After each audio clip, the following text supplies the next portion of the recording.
സുഹൃത്തുക്കളെ, എല്ലാവർക്കും സബന്യാസ് വ്ലോഗിൻ്റെ പുതിയൊരു വീഡിയോയിലേക്ക് സ്വാഗതം. കണ്ണൂർ ജില്ലയിലെ മനോഹരമായ മാടായിപ്പാറയിലുള്ള വടുകുന്ത ശിവക്ഷേത്രത്തിലേക്കാണ് ഞാൻ ഇന്ന് പോകുന്നത്.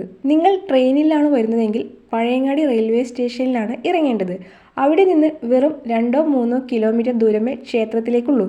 റെയിൽവേ സ്റ്റേഷനിൽ നിന്ന് ഓട്ടോറിക്ഷകൾ സുലഭമായി ലഭിക്കും. ബസ്സിലാണ് വരുന്നതെങ്കിൽ കണ്ണൂർ പഴയങ്ങാടി റൂട്ടിലോ പയ്യന്നൂർ പഴയങ്ങാടി റൂട്ടിലോ വന്ന് പഴയങ്ങാടി ടൗണിൽ ഇറങ്ങാം. അവിടെ നിന്ന് മാടായിപ്പാറ റോഡ് വഴി ക്ഷേത്രത്തിലേക്ക് എത്താം. സ്വന്തം വാഹനത്തിലാണ് വരുന്നതെങ്കിൽ മാടായി റോഡ് വഴി പഴയങ്ങാടിയിലെത്തി അവിടെ നിന്ന് മാടായിപ്പാറയിലേക്കുള്ള നേവൽ അക്കാദമി റോഡിലൂടെ കയറിയാൽ മനോഹരമായ കാഴ്ചകൾ കണ്ട് ക്ഷേത്രത്തിലെത്താം. ഒരു ബസ് യാത്രയോളം മനോഹരമായ മറ്റൊന്നില്ല.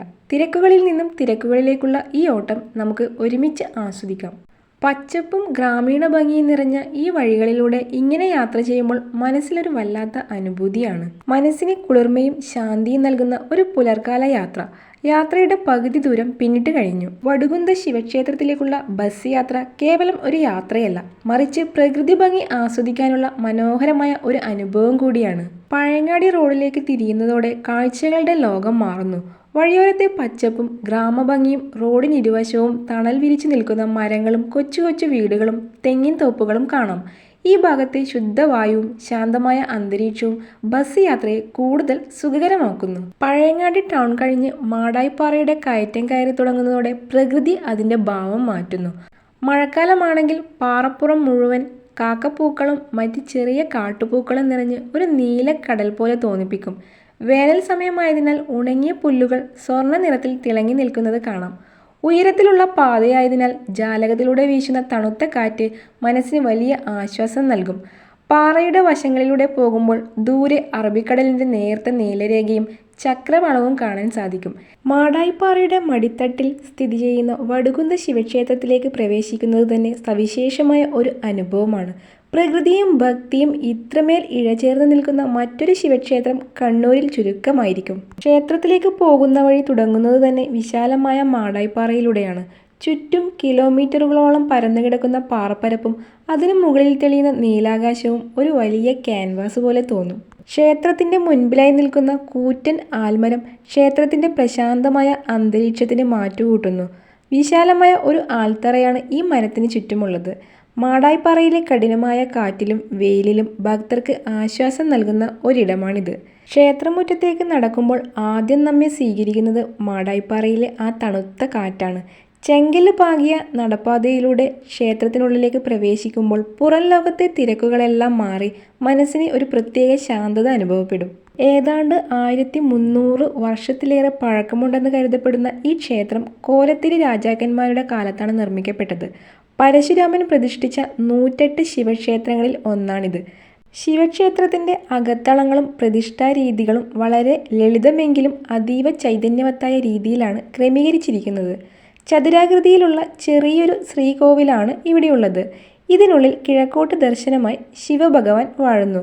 ഇവിടുത്തെ ശിവലിംഗം സ്വയംഭൂ, അതായത് പ്രകൃത്യാ ഉണ്ടായത് ആണെന്നാണ് വിശ്വസിക്കപ്പെടുന്നത്. ലിംഗത്തിന് മുകളിൽ വെള്ളി ഗോളക ചാർത്തിയിട്ടുണ്ടാവും. ദാരികനെ വധിച്ച ശേഷം കോപമിരുന്ന കാളിയെ ശാന്തനാക്കാൻ എത്തിയ ശിവനായതിനാൽ ഇവിടെ ഭഗവാൻ അല്പം രൗദ്രഭാവത്തിലാണെങ്കിലും ഭക്തർക്ക് അനുഗ്രഹദായകനാണെന്നാണ് വിശ്വാസം. ക്ഷേത്രത്തിന് ചുറ്റും കരിങ്കല്ലിൽ പണിത നാലമ്പലമുണ്ട്. വലിയ ആർഭാടങ്ങളില്ലാത്ത ശാന്തമായ അന്തരീക്ഷമാണിവിടെ. ഭിത്തികളിൽ പുരാതനമായ വാസ്തുവിദ്യയുടെ സ്പർശമുണ്ട്. ദീർഘചതുരാകൃതിയിലുള്ള മുറ്റത്തിൻ്റെ നടുവിലാണ് ശ്രീകോവിൽ സ്ഥിതി ചെയ്യുന്നത്. പ്രധാന ശ്രീകോവിലിൻ്റെ തെക്ക് കിഴക്ക് ഭാഗത്തായി ഗണപതി ഭഗവാനെ പ്രതിഷ്ഠിച്ചിരിക്കുന്നു. വിദ്യയുടെ ദേവനായ ദക്ഷിണാമൂർത്തിയുടെ സാന്നിധ്യവും ഇവിടെയുണ്ട്. ക്ഷേത്ര മതിൽക്കെട്ടിനുള്ളിൽ അയ്യപ്പസ്വാമിയുടെ പ്രതിഷ്ഠയുണ്ട്. ക്ഷേത്രത്തിന് പുറത്തായി നാഗത്തറയും പ്രതിഷ്ഠിച്ചിരിക്കുന്നു. ക്ഷേത്രത്തിൻ്റെ പേരിനോട് ചേർന്ന് നിൽക്കുന്ന ഏറ്റവും പ്രധാനപ്പെട്ട ഭാഗമാണ് വടുകുന്ത തടാകം. ഇവിടെ വന്ന സമയം നല്ല വെയിലാണ്, അതുകൊണ്ട് തടാകം ചിത്രീകരിക്കാൻ കഴിഞ്ഞിട്ടില്ല. വൈകുന്നേരമാണ് ക്ഷേത്ര ദർശനം നടത്തുന്നതെങ്കിൽ ഈ തടാകം കാണേണ്ടത് തന്നെയാണ്. പാറ തുരന്ന് നിർമ്മിച്ചതാണെന്ന് തോന്നും വിധം പ്രകൃതിദത്തമായ ഒരു കുളമാണിത്. വേനൽക്കാലത്ത് പോലും ഈ കുളത്തിലെ വെള്ളം വറ്റാറില്ല എന്നത് വലിയൊരു പ്രത്യേകതയാണ്. മാടായിക്കാവ് ഭഗവതിയുടെ പൂരംകുളി നടക്കുന്നത് ഈ വിശുദ്ധ തീർത്ഥത്തിലാണ്.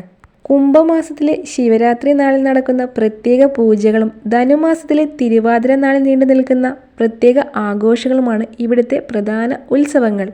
കൂടാതെ ഓരോ മാസത്തെയും പ്രദോഷ നാളുകളിൽ പ്രത്യേക പൂജകളും ദീപാരാധനയും ഇവിടെ നടത്താറുണ്ട്. ഇവിടുത്തെ ഉത്സവകാലം ഭക്തി നിർഭരമാണെങ്കിൽ ആ ഭക്തിയുടെ പൂർണ്ണതയെന്നോണം ഭക്തർ കാത്തിരിക്കുന്ന ഒന്നാണ് അവിടുത്തെ അന്നദാനം. ജാതി മതഭേദമന്യേ നൂറുകണക്കിന് ആളുകൾ വരിവരിയായി ഇരുന്ന് ഒരേ മനസ്സോടെ ഭക്ഷണം കഴിക്കുന്നത് കാണുമ്പോൾ തന്നെ മനസ്സു നിറയും. വിഭവസമൃദ്ധമായ സദ്യ ലളിതമെങ്കിലും അതീവ രുചികരമായ വിഭവങ്ങളാണ് ഇവിടുത്തെ പ്രത്യേകത. ചരിത്രവും ഐതിഹ്യവും ഇഴചേർന്ന് കിടക്കുന്ന മാടായിയുടെ മണ്ണിൽ ആകാശത്തോളം ഉയർന്നു നിൽക്കുന്ന ഭക്തിയുടെ അടയാളമാണ് വടുകുന്ത ശിവക്ഷേത്രം. പാറക്കെട്ടുകൾക്കിടയിലെ ആ കുളവും ശാന്തമായ ചുറ്റുപാടും ഏതൊരു സഞ്ചാരിക്കും ഒരു പുതിയ അനുഭവമായിരിക്കും.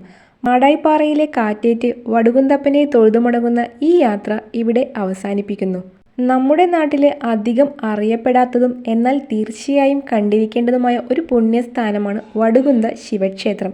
ഈ വ്ളോഗ് കണ്ടിരിക്കുന്ന നിങ്ങൾക്കും എന്നെങ്കിലും ഇവിടെ വരാൻ സാധിക്കട്ടെ എന്ന് ആശംസിക്കുന്നു. വീഡിയോ ഇഷ്ടപ്പെട്ടാൽ ലൈക്ക് ചെയ്യാനും ഷെയർ ചെയ്യാനും നിങ്ങളുടെ ഫീഡ്ബാക്ക് കമൻറ്റ് ചെയ്യാനും മറക്കരുത്. മറ്റൊരു പുതിയൊരു യാത്രയുടെ വിശേഷങ്ങളുമായി വീണ്ടും കാണുമ്പോഴേക്കും ബൈ ഫ്രം സബന്യാസ് വ്ളോഗ്. Thanks for watching.